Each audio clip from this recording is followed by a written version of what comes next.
Chapter 4, Materials, Metals and Non-Metals. Part 3. In our previous part, we saw some activity on the reaction with the acid and water. In this part, we'll see reaction with base. Let's take an activity 4.7, which is there in the textbooks. Prepare a fresh solution of sodium hydroxide in a test tube by dissolving 3 to 4 pallets of it in 5 ml of water. This you can do in the chemistry lab. Drop a piece of aluminum foil into it. Bring a burning matchstick near the mouth of the test tube. Observe it carefully. What will happen? Some gases come out of that. Some reaction will be there with the matchbox. What does the pop sound indicate? As we know that in the previous slide, we show that when the pop sound comes, that means what? Hydrogen gas is basically produced.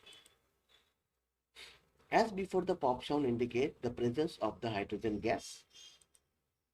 Clear? Metals always react with sodium hydroxide to produce hydrogen gas. This point you have to remember that sodium hydroxide is always produced while the reaction with the hydrogen gas produce the hydrogen gas. Reaction of non-metals with base are complex. That means if any kind of non-metals react with that, which are always complex. Here, displacement of the reaction, we'll see that. To recall the activity of the reaction between copper sulphate and iron that you performed in the class 7. Let us observe some more reaction of that kind. Let's see activity 4.8, which is there in the text. Take 500 ml beakers and label them A, B, C, D and E. Take about 50 ml of water in each beaker. That means half of the beaker we have to fill with the water. Dissolve in each beaker a teaspoonful of each substance and indicate in figure 4.6a. Keep the beakers undistributed for some time. Record your observation in your notebook. So let's start with activity 4.8, which is there. Take 5 beaker with 100 ml and fill with 50 ml of water. As seen in the diagram, we have taken A, B, C, D and E, 5 different beakers. First we have to add some waters.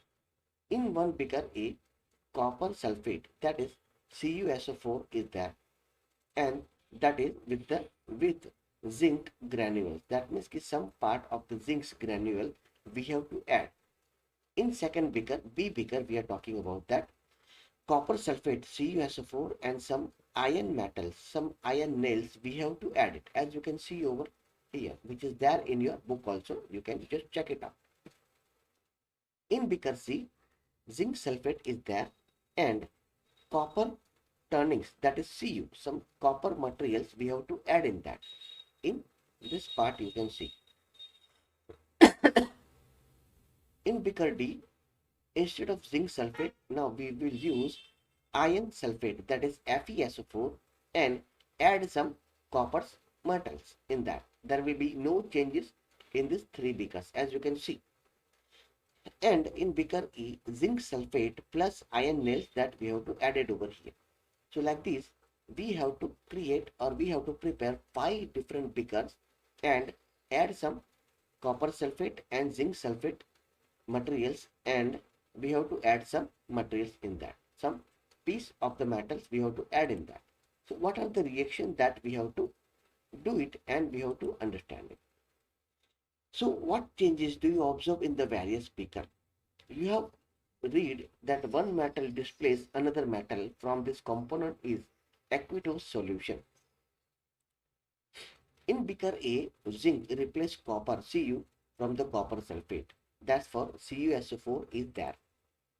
So that is why the blue color of the copper sulphate disappear and a powdery red mass of the copper is deposited at the bottom of the beaker. So the reaction can be represented as follows. So how can be reaction is that we'll see. Copper sulphate CuSO4 plus zinc, that is in the blue color, is converted, and zinc sulphate ZnSO4 plus copper, that is colorless, which is the red. In beaker C, you can see the displacement of the zinc by the copper and the ion in the beaker E, that you can see. Similarly, ion could be displaced by the copper in the beaker D.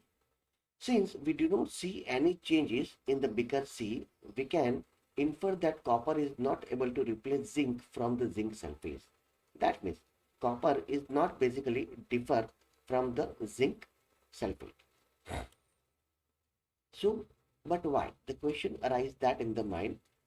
So, when the zinc can replace copper in beaker A, why cannot copper replace zinc in beaker C? Let's see. Remember that science is not arbitrary. It allows definite rules based on the fact. And the rules here is that zinc is more reactive than the copper and iron.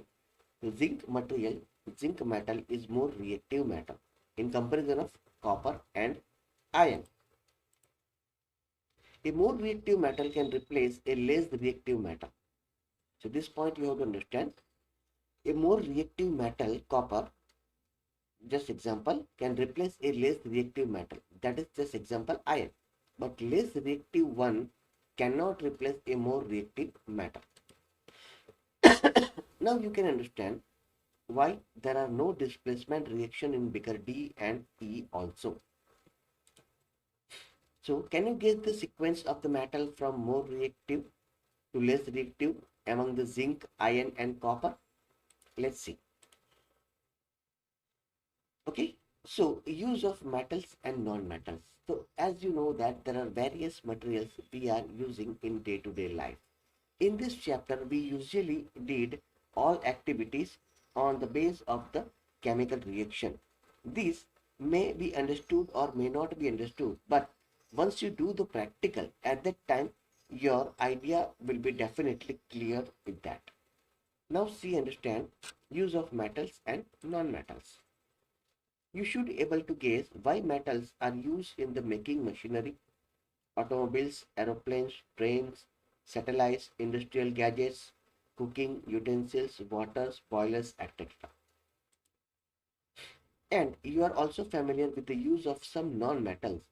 Here are some interesting ones. So metals we are using in our day-to-day life. We can use in the utensils also, and some non-metals material also we use it. So we are sure that you will guess them the right. Of course, yes. So non-metal is essential for our life, which all living beings inhale during the breathing. Non-metal used in the fertilizer to enhance the growth of the plants, and non-metals used in the water purification process also, and non-metals used in the purple colored solution which is applied on the wound and an antiseptic. So these are the non-metal which we use in our daily life also. So non-metal used in the crackers. Firecrackers, it is basically used in the non-metal. In the firecrackers, normally we use the phosphorus. Okay. You may add some more uses of the metals and non-metals from your experiences. So these are the basic concept of the metals and non-metals, how they are reacting acidic or basic, and with the different kind of chemical solution, how does it react, which materials and which metals we have to keep it in the water or in the kerosene. That all things we understood. Let's do some activities in the practical lab. Thank you.